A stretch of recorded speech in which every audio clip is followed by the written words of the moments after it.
बांगलादेशात एका युवकाची निर्घृण हत्या झाल्याच्या घटनेने देशभरात संतापाची लाट उसळली होती।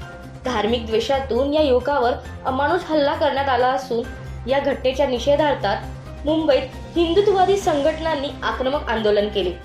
छत्रपती शिवाजी महाराज टर्मिनस परिसरात जमलेल्या आंदोलकांनी बांगलादेश दूतावासांकडे कूच करण्याचा प्रयत्न केला। यावेळी रस्ता रोखल्याने फोर्ट परिसरात काही काळ तणावाची स्थिती निर्माण झाली आणि वाहतुकीवर त्याचा मोठा परिणाम झाला।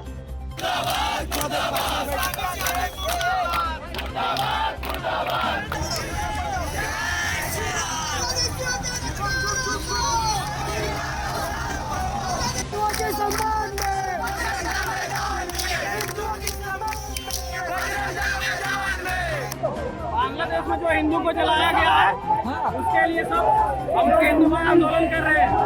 बंगाली को सबको जितना चाहिए, उन्होंने भाई को जितना जलाया है, छोड़ना नहीं चाहिए। वो हमारे हिंदू के साथ खिलवाड़ नहीं कर सकते, उन्हें जितना जलाया। आज बंगाली लोग इंडिया में सेफ है, लेकिन एक हिंदू पाकिस्तान में सेफ क्यों नहीं है यार? परिस्थिती नियंत्रणात ठेवण्यासाठी पोलिसांनी मोठा बंदोबस्त तैनात केला। काही आंदोलकांना ताब्यात घेण्यात आल्यानंतर परिस्थिती निवळली। हिंदुत्ववादी संघटनेने भारत सरकारकडे याबाबत कठोर भूमिका घ्यावी अशी मागणी केली। दरम्यान प्रशासनाने कायदा व सुव्यवस्था अबाधित असल्याचे स्पष्ट करत परिस्थितीवर सतत लक्ष ठेवले असल्याचे सांगितले आहे। अशाच महत्त्वाच्या अपडेटसाठी आमच्या चॅनलला लाईक, शेअर आणि सबस्क्राईब करायला विसरू नका।